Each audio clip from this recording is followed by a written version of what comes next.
ក្រោយរកបានគ្រាប់បាល់ដំបូងឲ្យ Chelsea គេបានឈរបានអបអរក្បាច់របស់ Cristiano Ronaldo ផ្លូវការ Messi យល់ព្រមបន្តកិច្ចសន្យាជាមួយ Inter Miami ដល់ឆ្នាំ2028លោក Klopp ទម្លាយហេតុផលពិតដែលបដិសេធមិនដឹកនាំបិសាចក្រហមបាទសូមគោរពនឹងជម្រាបសួរបងប្អូនអ្នកខ្ញុំបាទ Terade ស្វាគមន៍មកកាន់វីដេអូថ្មីហើយថ្ងៃនេះត្រូវនៅថ្ងៃទី26ខែតុលាឆ្នាំ2025ឆ្លៀតកាលនេះក៏សូមអរគុណទៅកាន់បងផាឡាវឌ្ឍនាវិទូសម្រាប់ការជួយ support រួមទាំងបងប្អូនជាច្រើនទៀតខ្ញុំធ្លាប់មានដាក់ឈ្មោះនៅវីដេអូមុនហើយបងប្អូនដែលចង់ជួយ support អាច support បានតាមរយៈ QR code ដែលខ្ញុំមានដាក់នៅលើវីដេអូនេះចឹងមកខាត់ពេលវេលាច្រើនយកទស្សនាខ្លឹមសារវីដេអូដូចតទៅ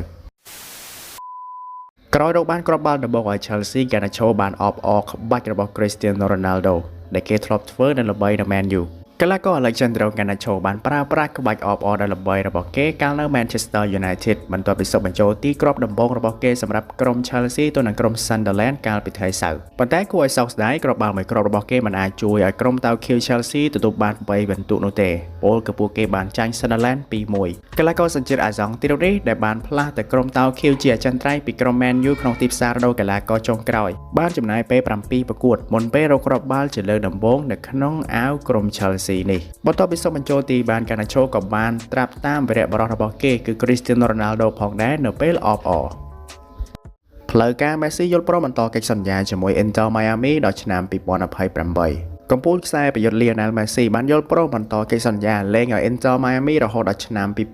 2028ដែលនេះនឹងជួយបង្កើនកម្រិតការប្រកួតប្រជែងក្នុងលីកកំពូលអាមេរិក Major League Soccer កាន់តែខ្លាំងបន្ថែមទៀតនេះបើតាមការប្រកាសរបស់ក្លឹបមានទីតាំងក្នុងរដ្ឋ Florida នៅថ្ងៃទី23ខែតុលាកីឡាករម្ចាស់ពានបាល់ឡុនដ'8សម័យបានបង្ហាញច្បាស់ទៅកាន់អ្នកគាំទ្រក្នុងវិស័យបាល់ទាត់ដោយរូបគេគ្មានបំណងចូលនិវត្តន៍ពីអាជីពនេះនៅឡើយការបន្តកិច្ចសន្យាថ្មីនេះស្របពេលតារាបាល់ទាត់សញ្ជាតិអាសង់ទីនមានវ័យ38ឆ្នាំទៅហើយគេក៏ទំនងគិតគូរអំពីការបញ្ចប់អាជីពពេលគេមានវ័យ40ឆ្នាំពលគឺនៅក្នុងឆ្នាំ2028នោះឯងMessi ក៏ធ្លាប់បានអះអាងថាអាយុច្រើនមិនអាចរារាំងគេពីការបន្តអាជីពបាល់ទាត់នេះបានឡើយលើពីនេះកិច្ចសន្យាថ្មីនឹងបន្តជួយដល់រូបគេអាចបង្ហាញខ្លួនប្រកួតប្រជែងនៅលើទីលានបាល់ទាត់ក្នុងទឹកដីអាមេរិកដែលកន្លែងនេះហើយនឹងជួយឲ្យគេរក្សាបានទម្រង់លេងដ៏ខ្លាំងដើម្បីជួយក្រុមជម្រើសជាតិអាសង់ទីនត្រៀមការប្រកួតពានរង្វាន់ FIFA World Cup ឆ្នាំ2026ពានរង្វាន់បាល់ទាត់ពិភពលោកឆ្នាំ2026នឹងធ្វើឡើងនៅលើទឹកដីអាមេរិកកាណាដានិងមិចស៊ិកលោក David Beckham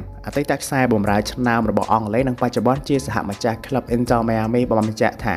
Messi នៅតែចង់ឈ្នះពានរង្វាន់ជាមួយ Inter Miami ជាពិសេសជាមួយអាសង់ទីននេះជាហេតុជំរុញឲ្យគេបន្តលេងនៅក្លឹបមានទីតាំងក្នុងទីក្រុងជាប់ឆ្នេរសមុទ្រ Miami យោងតាមសម្ដីរបស់លោក David Beckham គាត់បាននិយាយថា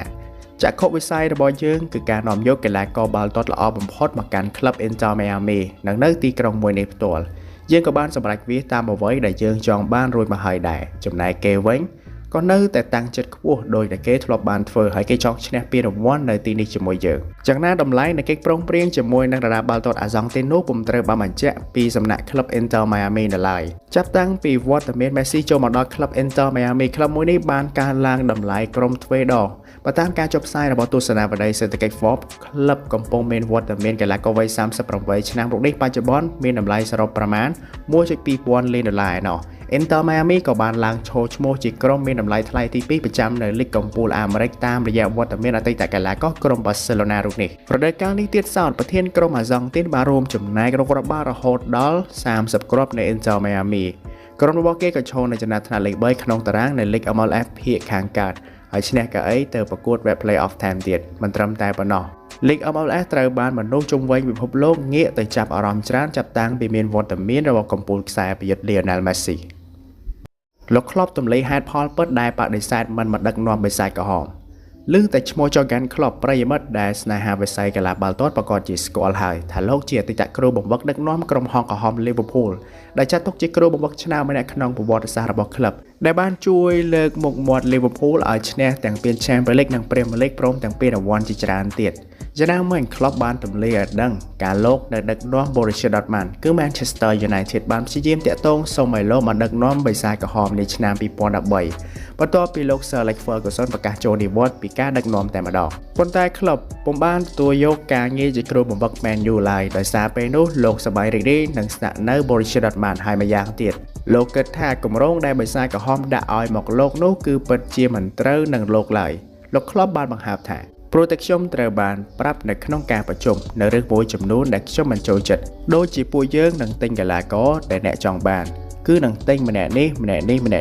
ហើយខ្ញុំអង្គុយនៅទីនោះគិតថានេះមិនមែនជាគម្រោងដែលខ្ញុំចង់បានឡើយខ្ញុំមិនចង់បាន Paul Pogba ទេវាមិនត្រូវនោះឡើយខ្ញុំមិនចង់បាន Cristiano Ronaldo ទេវាមិនអាចជួយអ្វីបានឡើយគំនិតរបស់ពួកគេគឺព្យាយាមយកកីឡាករល្អៗចូលមកក្លឹបតែមិនបាននិយាយអំពីបាល់ទាត់នោះឡើយបន្ទាប់មកគម្រោងដ៏អស្ចារ្យមួយបានចូលមកជាបន្តគឺ Liverpool FC នេះឯងក៏បញ្ជាក់ផងដែរថាលោក Jurgen Klopp បានដឹកនាំ Liverpool ចាប់ពីឆ្នាំ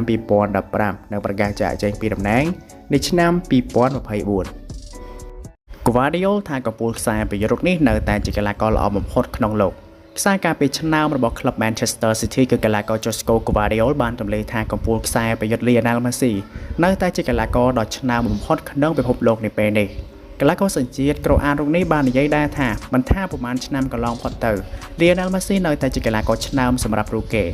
Messi ដែលពេលនេះលេងនៅ Inter Miami គឺចាត់ទុកជាកីឡាករបាល់ទាត់ដ៏ឆ្នើមដែលធ្លាប់បានឈ្នះពានរង្វាន់រាប់មិនអស់ហើយក្នុងនោះរូគេជាកីឡាករតែម្នាក់គត់ដែលបានឈ្នះពានបាល់មាសបាល់លុតដល់ទៅ8ដងច្រើនជាងកីឡាករផ្សេងទៀតខណៈដែលរូគេសុបបញ្ចូលទីដល់ទៅ886គ្រាប់សម្រាប់ក្លឹបនិងជម្រើសជាតិ Messi ក៏បានឈ្នះពានរង្វាន់បាល់ទាត់ពិភពលោកដ៏អស្ចារ្យកាលពីឆ្នាំ2022ផងដែរ Josko Gvardiol បានថ្លែងប្រាប់សារព័ត៌មាន ESPN UK ថាតើនរណាជាកីឡាករដ៏ល្អបំផុតក្នុងពិភពលោកនាពេលនេះរៀងរាល់ពេលដែលអ្នកសួរបែបនេះខ្ញុំនឹងតែងតែនិយាយថាគឺ Messi ខ្ញុំធ្លាប់បានលេងទល់នឹងគេ3ដងពេលណាដែលគេចង់គេតែងតែធ្វើឲ្យការប្រកួតនោះមានការខុសប្លែកនិងសម្រេចចិត្តថានឹងឈ្នះការប្រកួតMemphis Depay អាចនឹងបន្តនៅក្លឹប Corinthians លើសពីឆ្នាំ2026កីឡាករ Memphis Depay អាចនឹងបន្តនៅក្លឹប Corinthians លើសពីឆ្នាំ2026ទោះបីជាមានចំនួនជុំវិញប្រាក់បន្ថែម bonus ដែលមិនទាន់បានទូទាត់ក៏ដោយខ្សែប្រយុទ្ធសញ្ជាតិហូឡង់វ័យ31ឆ្នាំរូបនេះគឺជាកូនសោសំខាន់សម្រាប់ក្លឹប Corinthians ចាប់តាំងពីផ្លាស់មកពីក្លឹប Atletico Madrid ហើយ Corinthians ត្រូវបានគេរាយការណ៍ថាមានបំណងចង់បន្តកិច្ចសន្យារបស់គាត់នៅពេលដែលកាតព្វកិច្ចហិរញ្ញវត្ថុបច្ចុប្បន្នរបស់ពួកគេត្រូវបានដោះស្រាយកីឡាករ Barcelona រូបនេះប្រាប់ទៅក្លឹបថារូគេមិនចង់ចាក់ចែងទៅណាឡើយយោងតាមការចុះផ្សាយរបស់អ្នកកាសែត Fabrizio Romano បានដឹងថាអ្នកចាំទីមក Andre ter Stegen បានប្រាប់ទៅកាន់ថ្នាក់លើរបស់ក្លឹប Barcelona ថារូគេមិនចង់ចាក់ចេញពីក្លឹបនៅខែមករានេះនោះឡើយថ្មីនេះមានព័ត៌មានចចាមអារ៉ាមជាច្រើនថាអ្នកចាំទីសញ្ជាតិអាល្លឺម៉ង់រូបនេះអាចនឹងត្រូវលក់ចេញពីក្លឹបឬបង្ខំឲ្យចាក់ចេញដោយសារតែភាគីលោក Hansi Flick បានទិញអ្នកចាំទី Joan Garcia ពីក្លឹប Espanyol ដែលមានការរំពឹងទុកថារូគេនឹងក្លាយជាអ្នកចាំទីដៃទី1ប្រចាំក្រុមខណៈនោះ Wojciech Szczesny ក៏ទំនងជាអ្នកចាំទីដៃទី2សម្រាប់ក្រុមផងដែរដូច្នេះតំណែងរបស់ ter Stegen នៅក្នុងក្រុមកាន់តែសពិសពិលប៉ុន្តែកីឡាកររូបនេះតាំងចិត្តថានឹងដណ្ដើមតំណែងជាអ្នកចាំទីដៃទី1មកវិញនឹងគ្មានកម្រងចាក់ចេញពីក្លឹបទៅណានោះឡើយ